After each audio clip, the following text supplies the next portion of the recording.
بسم اللہ الرحمن الرحیم۔ السلام علیکم ناظرین کرام، میں ہوں توصیف سید۔ آپ دیکھ رہے ہیں ہمارا ویلاگ پروگرام ہے Urdu Globe T V Canada Pakistan. 7 اور 8 جولائی کی درمیانی رات 12:30 بجے ہیں کینیڈا میں، اور پاکستان میں صبح کے 9:30 بجے ہیں۔ آج کی کچھ اہم خبریں آپ سے ڈسکس کریں گے اور اپنے ویلاگ میں آپ کو مختلف معلومات فراہم کریں گے۔ سب سے پہلے بات کرتے ہیں امریکی فوج کی جو مرکزی کمان ہے سینٹ کام، اس نے کہا ہے کہ ایران کے خلاف حملوں کے نئے سلسلے میں 80 سے زیادہ اہداف کو نشانہ بنایا گیا ہے۔ یہ ابھی تک کی بالکل ایک لیٹسٹ خبر ہے۔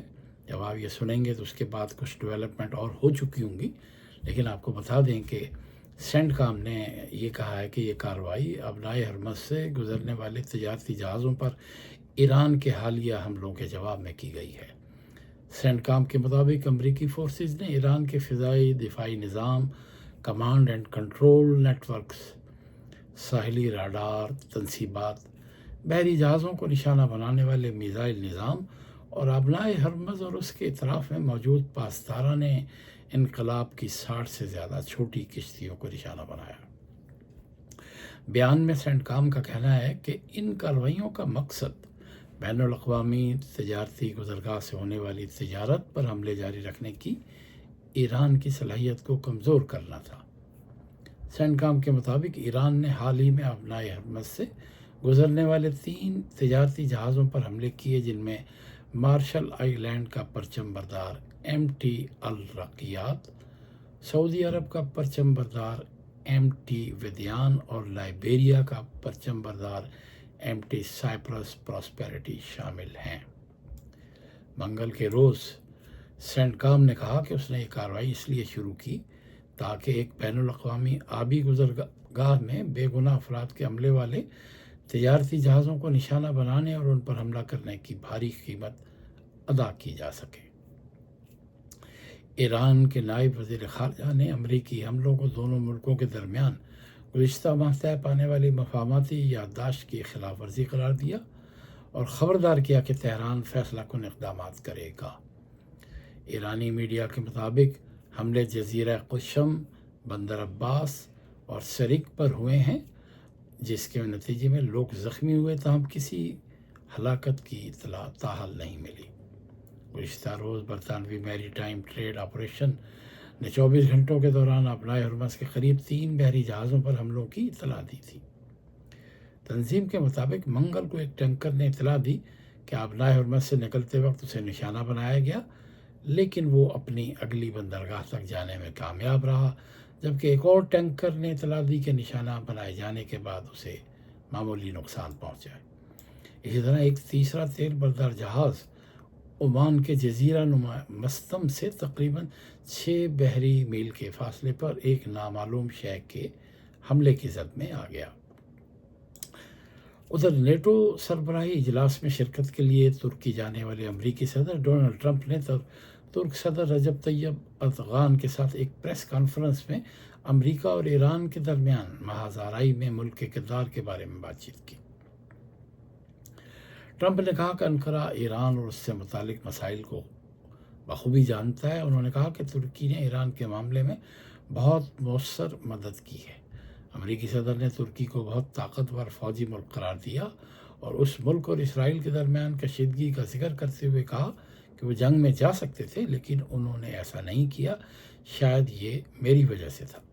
تو یہ ٹرمپ کو ایک خوش فہمی ہے، بلکہ غلط فہمی ہے کہ ترکی نے اس لیے اسرائیل سے جنگ میں حصہ نہیں لیا کیونکہ میں یعنی امریکہ کا صدر تھا اور میری وجہ سے تھا۔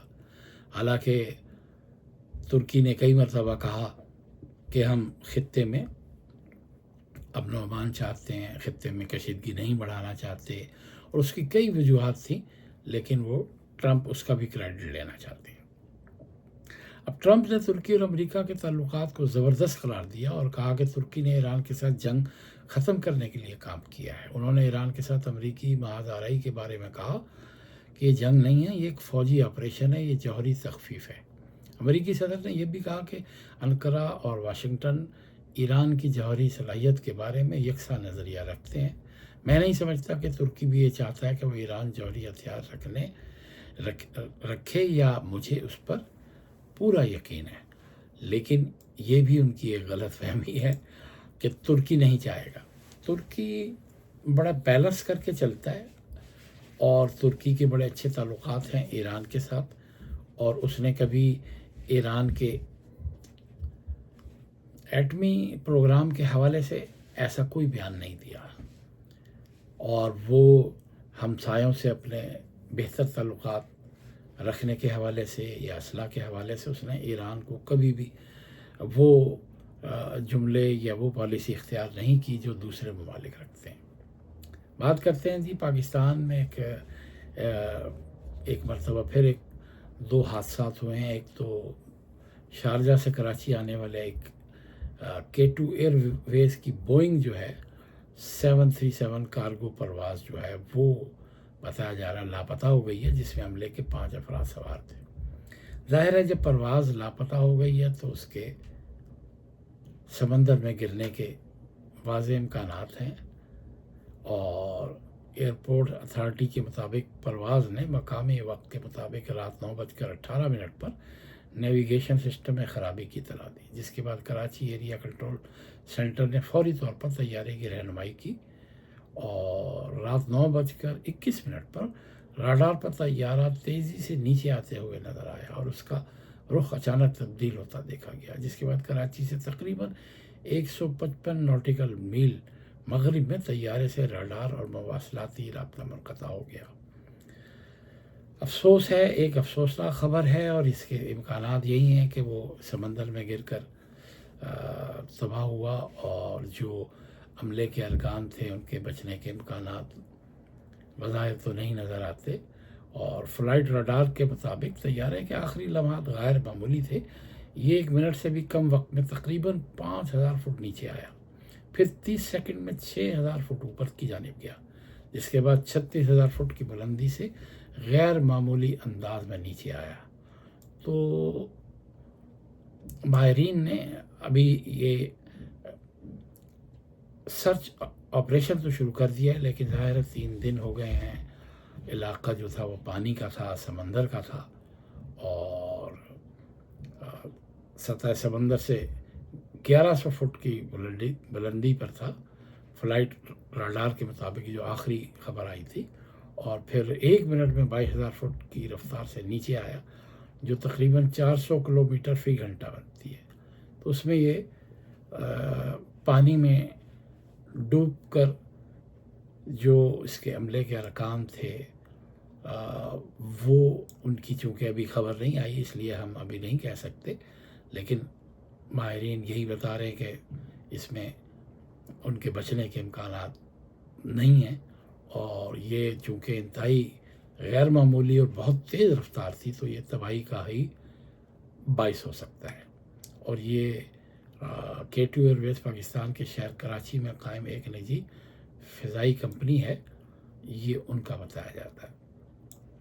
ادھر ایران کے سابق رہبر اعلیٰ خامنائی اور ان کے خاندان کے 4 افراد کی نماز جنازہ ایران کے مقدس شہر قم میں ادا کر دی گئی ہے، جہاں لاکھوں سوگوار تعزیت اور آخری رسومات میں شرکت کے لیے جمع ہوئے تھے۔ بتایا گیا ہے کہ خامنائی کے جسد خاکی کو نماز جنازہ کے بعد مزید مذہبی رسومات کی ادائیگی کے لیے عراق لے جایا جائے گا۔ اس کے بعد میت کو دوبارہ ایران منتقل کیا جائے گا، جہاں جمعرات کے روز مشہد میں سپرد خاک کیا جائے گا۔ یعنی جب آپ یہ خبر ہمارا ویلاگ سنیں گے تو اس سے 1 دن پہلے ہم آپ کو یہ بتا رہے ہیں کہ جمعرات کو ان کو سپرد خاک کیا جائے گا۔ علی خامنائی کی تدفین سے قبل ایران کے مختلف شہروں میں کئی روز سے تعزیتی تقریبات اور جنازے کی رسومات جاری ہیں، جن میں عوام کے ساتھ اعلیٰ سرکاری شخصیات اور غیر ملکی وفود بھی شرکت کر رہے ہیں۔ میڈیا کے مطابق گزشتہ روز تہران میں ہونے والے جلوس کا جو جنازہ ہے اس میں 1,20,00,000 سے زائد افراد نے شرکت کی، اور جلوس تقریباً 12 گھنٹے جاری رہا۔ بہت غیر معمولی تعداد ہے، بہت بڑا جلوس ہے جنازے کا اتنی بڑی تعداد میں دنیا بھر میں اس سے پہلے ایسی کوئی مثال نہیں ملتی. اکا دکا کچھ مثالیں ہیں، لیکن یہ بہت بڑی ایک مثال قائم ہوئی ہے. اور لوگ کس طرح خامنہ صاحب سے محبت کرتے تھے. پھر آپ ان کی سادگی دیکھیں، ان کی شرافت دیکھیں، ان کا ایمان دیکھیں کس قدر مضبوط تھا. اور سب سے بڑی جو حیرت کی بات ہے کہ نہ انہوں نے کوئی جائیداد بنائی، نہ کوئی زمین تھی، نہ ان پر کوئی الزام تھا، نہ انہوں نے کبھی کوئی سرکاری حیثیت کا فائدہ اٹھایا. اور انتہائی ایمانداری سے، سادگی سے اور بڑی ایک سادہ زندگی گزاری. ان کی طبیعت میں بڑی حلاوت تھی، بڑے نیک انسان تھے. اور ان کے کروڑوں پیروکار، ان کے چاہنے والے آج بہت رنجیدہ ہیں، کیونکہ وہ تمام معاملات میں بڑی دور اندیش نگاہ رکھتے تھے. اور آپ یہ دیکھیں کہ ان کو پتہ تھا اگر وہ چاہتے تو بنکر میں بھی جا سکتے تھے، لیکن انہوں نے بڑا اچھا اس کا ایک جواب دیا تھا کہ میں اپنے لوگوں کو چھوڑ کر بنکر میں چلا جاؤں تو میرے لوگ تو اپنے اپنے گھروں میں ہیں، تو میں اپنے گھر سے نہیں جاؤں گا. یہ ان کا بہت بڑا ایک فیصلہ تھا. ادھر بات کریں گے ہم بلوچستان کے ضلع زیارت کے علاقے میں پولیس کی چوکی پر ایک مسلح دہشت گردوں کے حملے میں دیکھیں 9 اہلکار شہید ہوئے ہیں. بہت بڑی یعنی تعداد ہے پولیس اہلکاروں کی، جس کے بعد کلیئرنس آپریشن کے دوران 15 شدت پسندوں کو ہلاک کیا گیا ہے. اب یہ شدت پسندوں کو یہ اندازہ نہیں ہے کہ وہ کبھی بھی اسٹیٹ سے نہیں لڑ سکتے. وہ چھوٹے حملے کر کے نقصان ضرور پہنچا سکتے ہیں اور اس سے انہیں کچھ بھی حاصل نہیں ہوگا. کتنے سال ہو گئے ٹی ٹی پی کو لڑتے ہوئے، وہ اسٹیٹ کا انہوں نے نقصان ضرور کیا، جانی مالی، لیکن وہ کبھی اپنے مقصد، ایک تو ان کا مقصد کوئی نہیں ہے، یہ پیسے کے لیے اور دوسرے ملکوں کی پراکسی میں ملوث ہیں. پیسے کے لیے لڑائی کرتے ہیں، پیسے کے لیے یہ خودکش بمبار تیار کرتے ہیں، اور پیسے کے لیے یہ پولیس اور فورسز پر حملے کرتے ہیں. تو یہ اپنے مقاصد میں کبھی بھی کامیاب نہیں ہوں گے، اور انشاءاللہ جلد ہی ان کے ساتھ انتہائی سختی سے نمٹا جائے گا. اور پاکستانی فورسز نے بڑی قربانیاں دے کر، بہت کوشش کر بہت ہمت کر بہت سارے دہشت گردوں کو جہنم واصل کیا ہے.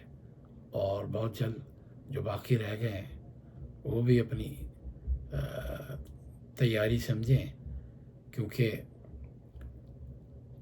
یہ مٹھی بھر ہیں اور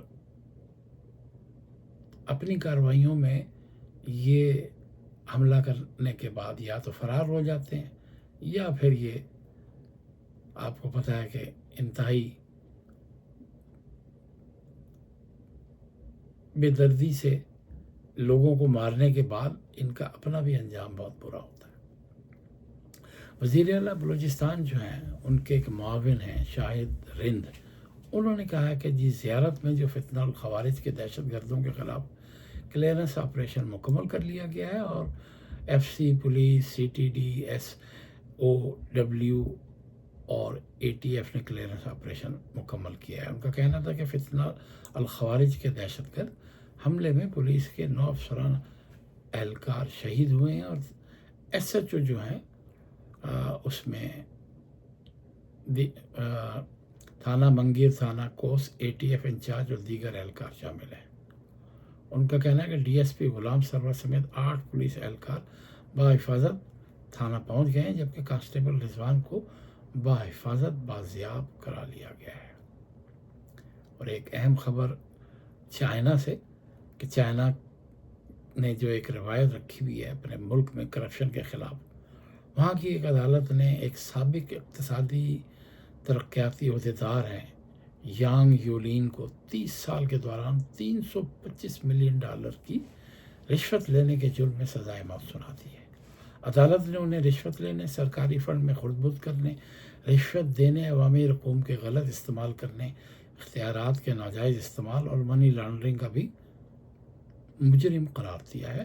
فیصلے میں 1993 سے 2023 کے درمیان یانگ یولین نے منصوبوں کی منظوری، کاروباری سہولت، زمین کی الاٹمنٹ اور سرمایہ فراہم کرنے کے بدلے بھاری رقوم اور قیمتی اثاثے وصول کیے، جس پر انہیں سزائے موت دی گئی ہے۔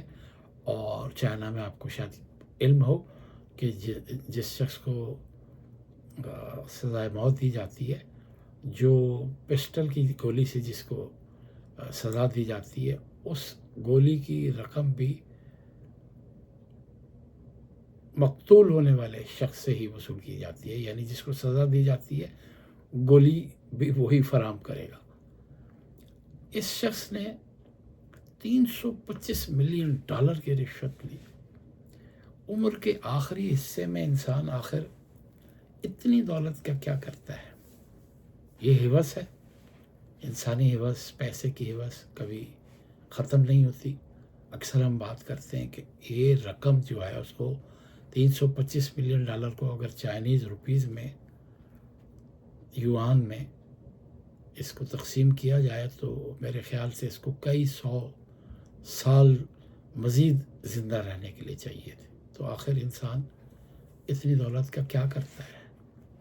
جو کہا جاتا ہے کہ جی یہ لالچ انسان کی موت کے بعد ہی ختم ہوتی ہے۔ لوگ پاکستان میں بھی اربوں روپے رشوت ناجائز ذرائع سے کماتے ہیں اور پھر ایک دن پیوند خاک ہو جاتے ہیں۔ لوگ دوسروں کے وسائل ہڑپ کرتے ہیں، دوسروں کے پیسے کھاتے ہیں، زیادتیاں کرتے ہیں، ناجائز قبضے کرتے ہیں، پلاٹ پہ قبضے کرتے ہیں، لوگوں کے مکانات پہ جعلی کاغذ بنا کر لوگوں کے گھروں پر قبضہ کرتے ہیں، اور پھر اس گھر میں سکون کی نیند سونے کی کوشش کرتے ہیں، لیکن وہ کبھی سکون پا نہیں سکتے۔ آخری خبر آپ سے شیئر کر لیں کہ جی برطانیہ میں جو سیکٹری داخلہ ہیں پاکستانی نژاد شبانہ محمود، انہوں نے انسانی حقوق کی بنیاد پر دائر کردہ پناہ کے دعووں کے خلاف کریک ڈاؤن کے اقدامات کو تیز کر دیا ہے۔ برطانیہ میں جو اسائلم سیکر ہیں، جنہوں نے وہاں کلیم کیا ہے کہ جی ہمیں سیاسی پناہ دی جائے، ان کو اب وہاں سے نکالنے کے لیے حکومت نے اقدامات شروع کر دیے ہیں، اور جن کے تحت برطانیہ میں انسانی حقوق کے قوانین کا غلط استعمال کرنے والے غیر قانونی تارکین وطن کو ملک بدری کا سامنا ہے۔ ذرائع ابلاغ کے مطابق حکومت کی طرف سے نئی قانون سازی یورپی کنونشن آن ہیومن رائٹس کے آرٹیکل 8 کے تحت خاندانی اور نجی زندگی کے حق کے غلط استعمال کو روکنے کی کوششوں کی جانب یہ ایک پیش قدمی ہے۔ ایسے درخواست گزار جنہیں برطانیہ میں رہنے کی اجازت نہیں، یا انہوں نے دھوکے سے وہ اجازت نامہ حاصل کیا، اب ان کے خلاف ایک زبردست کریک ڈاؤن ہوگا اور انہیں برطانیہ سے، اب پوری دنیا میں ہم آپ کو بتا دیں کہ اسائلم سیکر یا وزٹ ویزا پر آ کے اسائلم لینے والے، ان کی کامیابی کی شرح کم سے کم ہوتی جا رہی ہے۔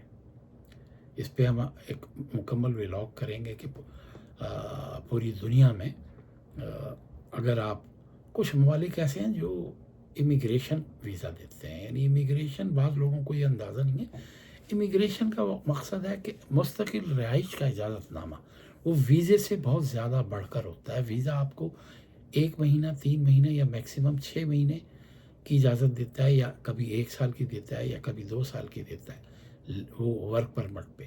لیکن امیگریشن ویزے میں آپ مستقل رہائش حاصل کر سکتے ہیں اور وہاں کی شہریت بھی حاصل کر سکتے ہیں۔ اس حوالے سے ہم آپ کو مختلف معلومات آئندہ چند دنوں میں اپنے ولاگ میں دیں گے۔ تو صرف سید کو یہیں دے اجازت۔ اردو گلوب ٹی وی دیکھتے رہیں۔ آپ سے درخواست ہوگی کہ ہمارے چینل کو سبسکرائب کریں، لائک کریں، شیئر کریں اور اپنے کمنٹ سے نوازیں، اور اہم اگر کوئی موضوعات یا کچھ خبریں یا کچھ ایسی ایسے ٹاپک ہیں جس پر آپ چاہتے ہیں کہ ہم گفتگو کریں تو ہمیں کمنٹ سے ضرور نوازیں. اجازت دیجیے. اللہ حافظ.